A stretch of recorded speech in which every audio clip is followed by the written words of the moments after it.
ओम शांति। आज 15 जनवरी 2023 को हम अव्यक्त बाप दादा के अव्यक्त मधुर महावाक्य सुनेंगे। ये अव्यक्त मधुर महावाक्य अव्यक्त बाप दादा ने 18 नवंबर 1993 को सुनाए थे, जिसमें आज दिलाराम बाप अपने राज दुलारे बच्चों को देख रहे हैं। बाबा कहे, यही संगम के समय पर आप परमात्मा दुलार के पात्र आत्म बनते हो। ऐसा दिव्य दुलार, परमात्मा दुलार फोटो में कोई आत्माओं को सारे कल्प में प्राप्त होता है। तो बाबा कहे, आप स्वयं को ऐसे भाग्यवान समझते हो। साथ ही साथ बाबा कहे, बाबा को भी फक्र है कि मेरा हर एक बच्चा राजा बच्चा है। तो बाबा कहे, ऐसे राजयोगी हो ना, क्योंकि जो वर्तमान में राजयोगी राज्य अधिकारी है, वही भविष्य में भी राज्य अधिकारी बनते हैं। बाबा कहे कि भविष्य की महिमा गाते हो, एक राज्य, एक धर्म, सुख शांति संपत्ति संपन्न राज्य। तो क्या वर्तमान समय में भी अपने स्वराज्य को इस रूप में अनुभव करते हो कि एक राज्य, एक धर्म, सुख शांति संपत्ति संपन्न है? तो बाबा कहे, स्वयं को देखो, चेक करो कि क्या एक राज्य है, अर्थात आत्मा स्वराज्य अधिकारी अपने कर्मेंद्रिय के ऊपर संपूर्ण राज्य अधिकार प्राप्त किया है, या बीच बीच में पराधीन परवश भी हो जाते हैं वो, या पर राज्य करने लगता है। पर राज्य है माया का राज्य। तो स्वयं का लॉ एंड ऑर्डर चलता है अपनी कर्मेंद्रिय के ऊपर, या माया का भी लॉ एंड ऑर्डर बीच बीच में चलता है, यह चेक करना है। दूसरा बाबा कहे, एक धर्म। एक धर्म अर्थात धर्म माना धारणा। तो श्रेष्ठ ते श्रेष्ठ धारणा है पवित्रता की। तो बाबा कहे, अपने स्वराज्य अधिकारी स्थिति में देखो, एक धर्म है, अर्थात अखंड अटल पवित्रता की धारणा है। स्वप्न मात्र भी, संकल्प मात्र भी, मन वचन कर्म में कहीं अपवित्रता तो नहीं आ जाती है। साथ ही बाबा कहे कि बच्चे, अगर अपवित्रता आई अर्थात व्यर्थ व विकल्प आया, तो ये भी तो अपवित्रता है। तो इसीलिए वर्तमान समय में स्वराज्य अधिकारी जितने बनते हैं, यही तो फाउंडेशन है भविष्य राज्य का। फिर बाबा कहे, चेक करो कि सुख शांति संपत्ति संपन्न राज्य है। तो सुख का आधार क्या है? क्या बाह्य प्राप्तियां सुख का अनुभव कराती है, या अतीन्द्रिय सुख का अनुभव करते हैं? इसी तरह अखंड शांति है, या बीच बीच में कोई भी परिस्थिति रूपी तूफान आया तो शांति भंग हो जाती है। बाबा कहे, ये तूफान भी तो तोहफा लेकर के आता है। तो इस नजरिए से जब देखते हैं तो शांति भंग नहीं होती है। फिर बाबा कहे, संपत्ति आत्मा की वास्तविक संपत्ति है, ज्ञान गुण और शक्तियां। तो बाबा कहे, संपत्तिवान हो, ज्ञान गुण और शक्तियां स्वयं के पास अधिकार रूप में है। क्योंकि जितनी संपत्ति होंगी उतना ही स्वयं को भरपूर महसूस करेंगे। अर्थात संपन्नता का अनुभव करेंगे। संपन्नता माना संतुष्टि।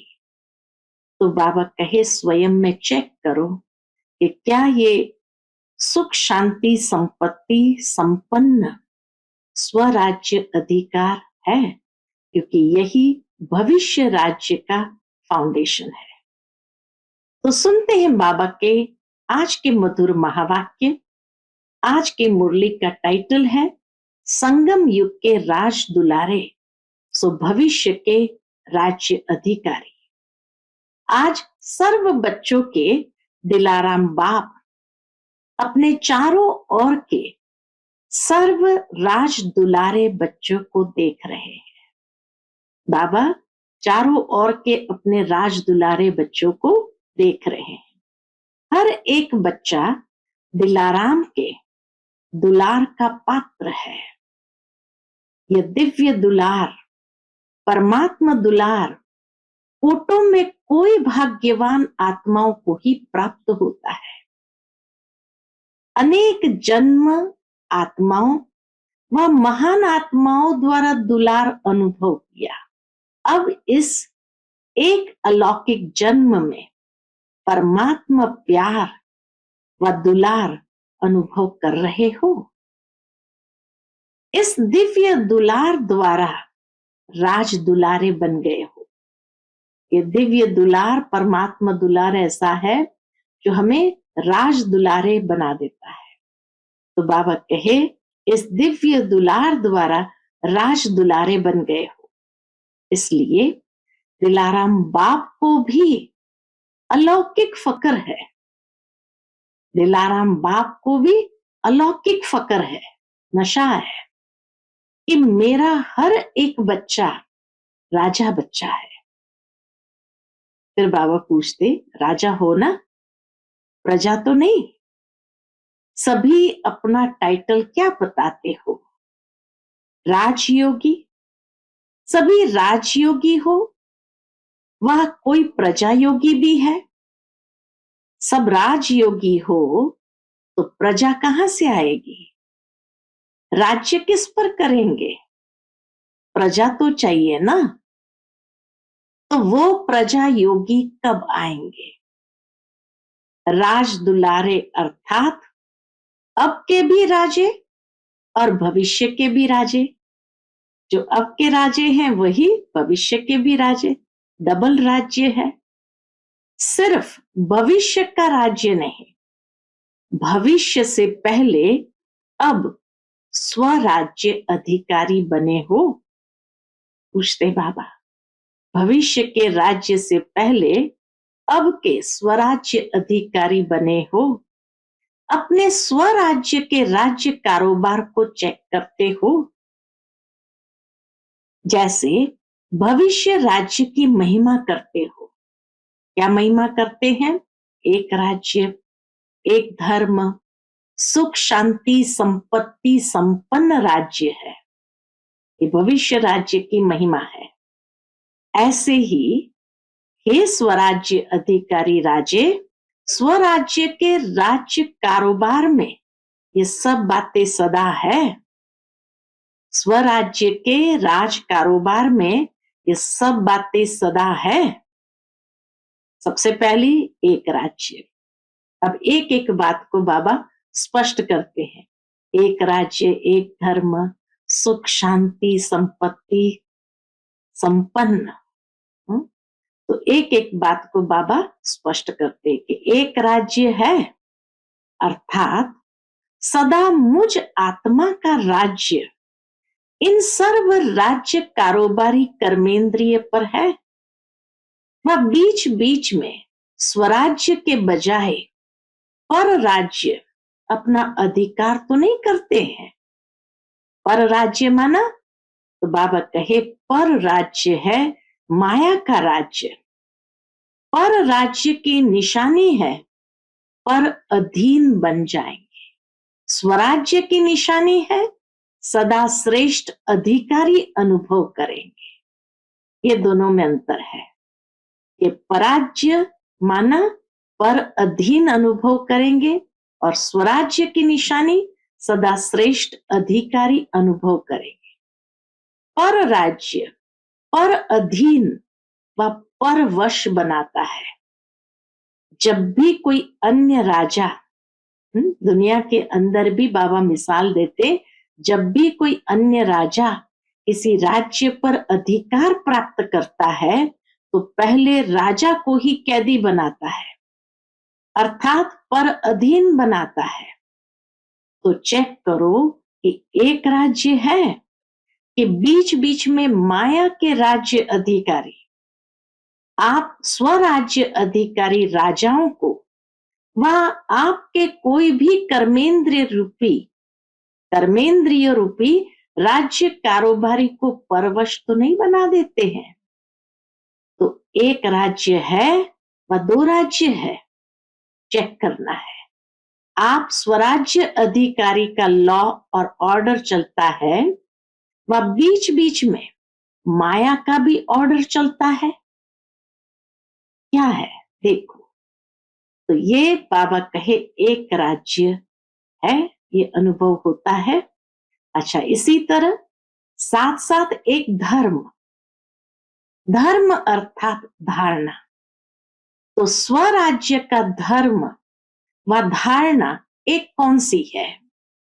पवित्रता, मन वचन कर्म संबंध संपर्क, सब प्रकार की पवित्रता, इसको कहा जाता है एक धर्म अर्थात एक धारणा। स्वप्न मात्र, संकल्प मात्र भी अपवित्रता अर्थात दूसरा धर्म न हो, क्योंकि जहां पवित्रता है वहां अपवित्रता अर्थात व्यर्थ व विकल्प का नाम निशान नहीं होगा। ऐसे समर्थ सम्राट बने हो, ऐसे समर्थ सम्राट बने हो व ढीले ढाले राजे हो, वह कभी ढीले कभी सम्राट, कौन से राजे हो? अगर अभी छोटा सा एक जन्म का राज्य नहीं चला सकते हो तो 21 जन्म का राज्य अधिकार कैसे प्राप्त करेंगे? संस्कार अब भर रहे हैं। अभी के श्रेष्ठ संस्कार से भविष्य संसार बनेगा। तो अभी से एक राज्य एक धर्म के संस्कार भविष्य संसार का फाउंडेशन है। तो एक राज्य एक धर्म। फिर है सुख शांति संपत्ति।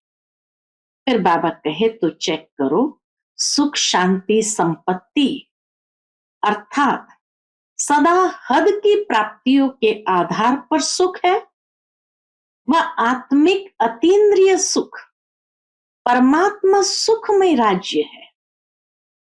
साधन व सेल्वेशन व प्रशंसा के आधार पर सुख की अनुभूति है व परमात्मा आधार पर अतीन्द्रिय सुखमय राज्य है।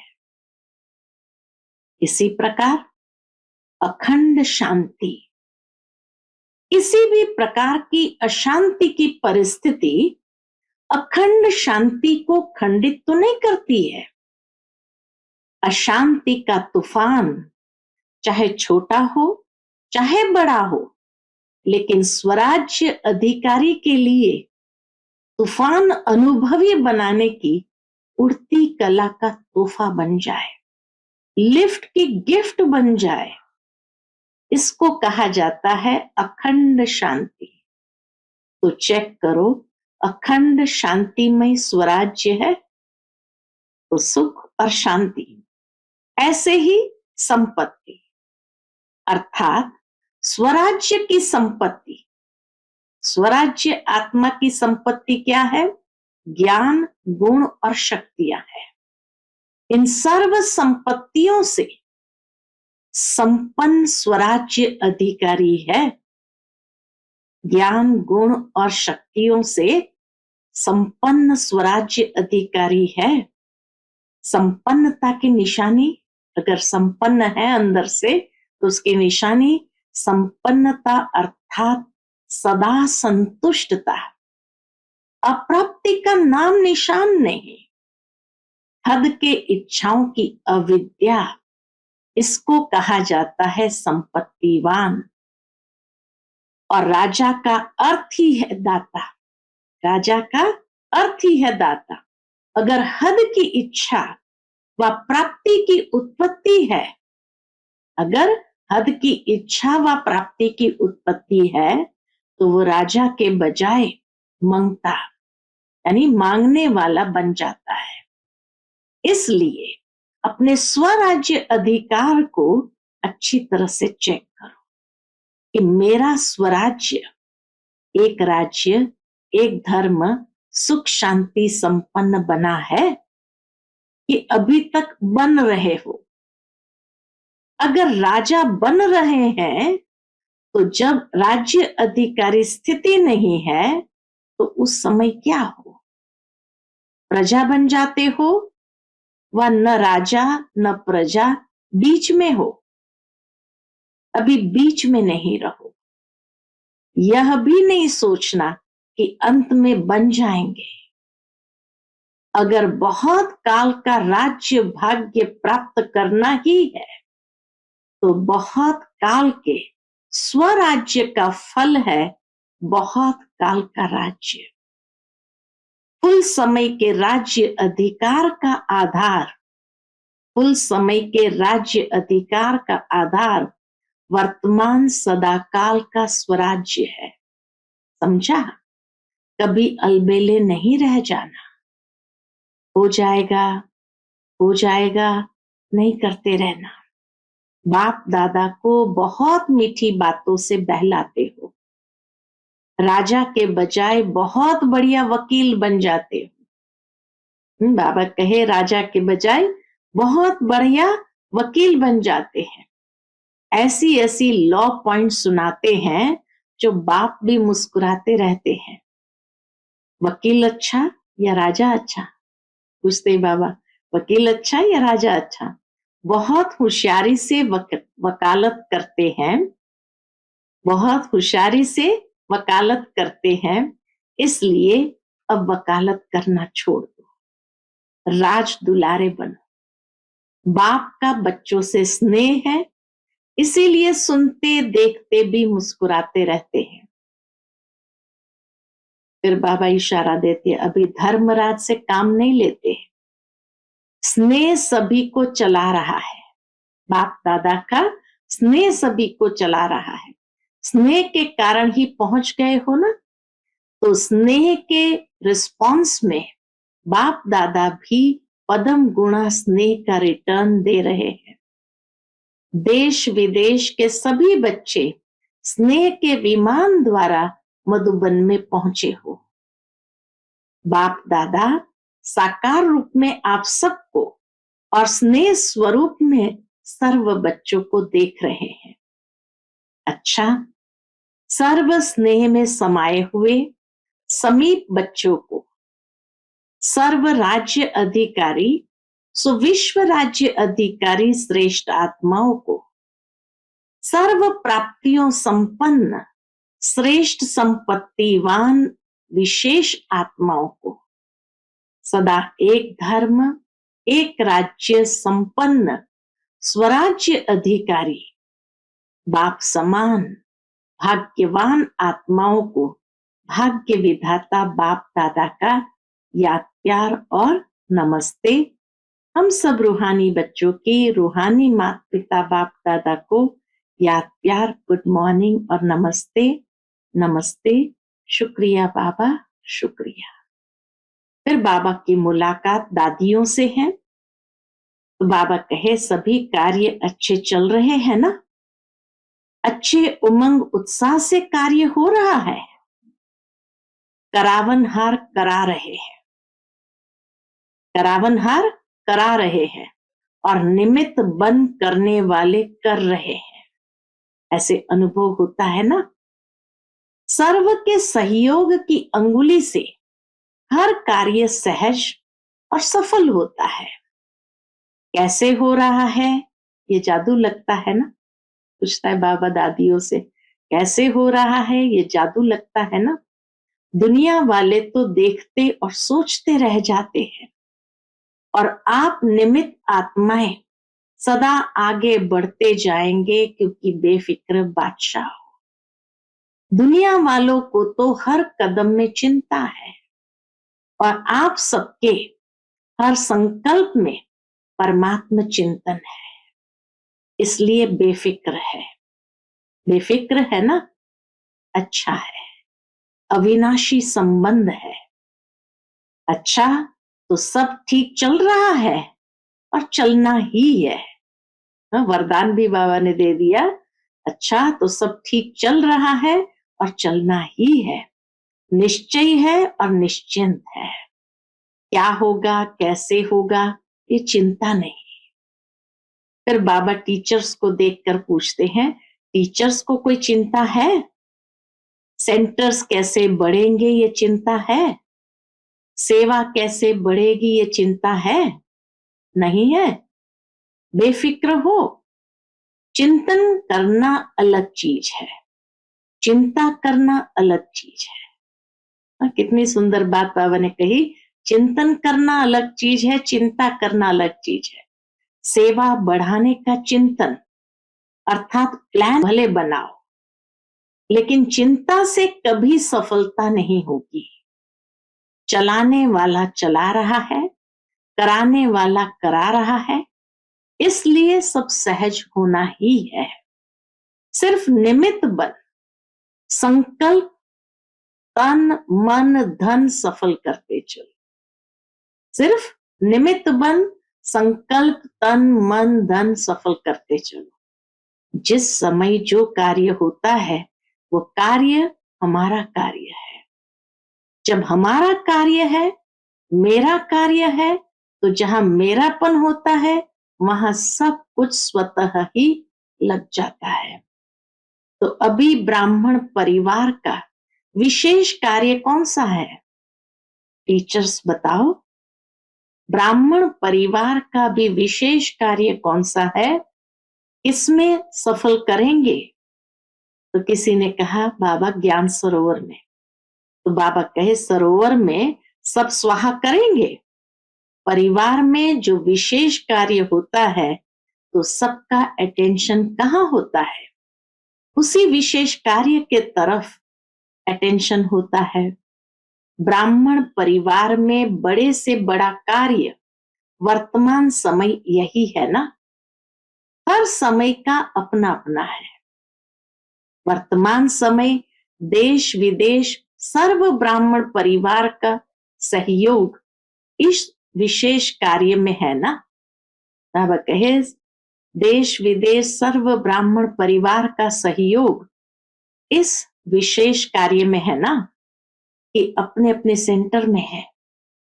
जितना बड़ा कार्य उतना बड़ा दिल, और जितना बड़ा दिल होता है ना उतना स्वतः संपन्नता होती है। अगर छोटा दिल होता है तो जो आना होता है वह भी रुक जाता है, जो होना होता है वह भी रुक जाता है, और बड़े दिल से असंभव भी संभव हो जाता है। मधुबन का ज्ञान सरोवर है, वह आपका है। किसका है? मधुबन का है ना। गुजरात का तो नहीं है, मधुबन का है, महाराष्ट्र का है, विदेश का है, सभी का है। बाबा ने पक्का कराया ज्ञान सरोवर सभी का है। बेहद की सेवा का बेहद का स्थान अनेक आत्माओं को बेहद का वर्षा दिलाने वाला है। ठीक है ना। अच्छा, फिर अव्यक्त बाप दादा की पर्सनल मुलाकात है।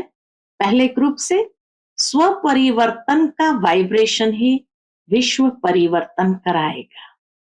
स्व परिवर्तन का वाइब्रेशन ही विश्व परिवर्तन कराएगा। सभी अपने को खुश नसीब आत्माएं अनुभव करते हो। खुशी का भाग्य जो स्वप्न में भी नहीं था वो प्राप्त कर लिया। तो सभी की दिल सदा यही गीत गाती है कि सबसे खुश नसीब हूं तो मैं हूं। सबका दिल यही गीत गाता है, सबसे खुश नसीब हूं तो मैं हूं। यह है मन का गीत। मुख का गीत गाने के लिए मेहनत करनी पड़ती है, लेकिन मन का गीत सब गा सकते हैं। सबसे बड़े से बड़ा खजाना है खुशी का खजाना, क्योंकि खुशी तब होती है जब प्राप्ति होती है। अगर अप्राप्ति होगी तो कितना भी कोई किसी को खुश रहने के लिए कहे, कितना भी आर्टिफिशियल खुश रहने की कोशिश करे, लेकिन रह नहीं सकते। तो आप सदा खुश रहते हो या कभी कभी रहते हो? जब चैलेंज करते हो कि हम भगवान के बच्चे हैं, तो जहां भगवान है वहां कोई अप्राप्ति हो सकती है? तो खुशी भी सदा है, क्योंकि सदा सर्व प्राप्ति स्वरूप है। ब्रह्मा बाप का क्या गीत था? पूछते बाबा, ब्रह्मा बाप का क्या गीत था? पा लिया जो पाना था। तो यह सिर्फ ब्रह्मा बाप का गीत है या आप सबका? कभी कभी थोड़ी दुख की लहर आ जाती है, कब तक आएगी? पूछते बाबा। अभी थोड़ा समय भी दुख की लहर नहीं आए। जब विश्व परिवर्तन करने के निमित्त हो, तो अपना ये परिवर्तन नहीं कर सकते हो? अभी भी टाइम चाहिए, फुल स्टॉप लगाओ। ऐसा श्रेष्ठ समय, श्रेष्ठ प्राप्तियां, श्रेष्ठ संबंध सारे कल्प में नहीं मिलेगा। तो पहले स्व परिवर्तन करो। यह स्व परिवर्तन का वाइब्रेशन ही विश्व परिवर्तन कराएगा। यह स्व परिवर्तन का वाइब्रेशन ही विश्व परिवर्तन कराएगा। डबल विदेशी आत्माओं की विशेषता है फास्ट लाइफ। तो परिवर्तन में फास्ट है। फॉरेन में कोई ढीला ढाला चलता है तो अच्छा नहीं लगता है ना? तो इसी विशेषता को परिवर्तन में लाओ, अच्छा है। आगे बढ़ रहे हैं और बढ़ते ही रहेंगे। पहचानने की दृष्टि अच्छी तेज है जो बाप को पहचान लिया। अभी पुरुषार्थ में भी तीव्र, सेवा में भी तीव्र, और मंजिल पर संपूर्ण बन पहुंचने में भी तीव्र। फर्स्ट नंबर आना है ना? जैसे ब्रह्मा बाप फर्स्ट हुआ ना, तो ब्रह्मा बाप के साथी बन फर्स्ट के साथ फर्स्ट में आएंगे। ब्रह्मा बाप से प्यार है ना? अच्छा, माताएं कमाल करेगी ना? जो दुनिया असंभव समझती है वो आपने सहज करके दिखा दिया। ऐसा कमाल कर रही हो ना? दुनिया वाले समझते हैं कि माताएं निर्बल है, कुछ नहीं कर सकती। आप असंभव को संभव करके विश्व परिवर्तन में सबसे आगे बढ़ रही हो। पांडव क्या कर रहे हो? पूछते बाबा, पांडव क्या कर रहे हो? असंभव को संभव तो कर रहे हो ना? पवित्रता का झंडा लहराया है ना? हाथ में अच्छी तरह से झंडा पकड़ा है या कभी नीचे हो जाता है?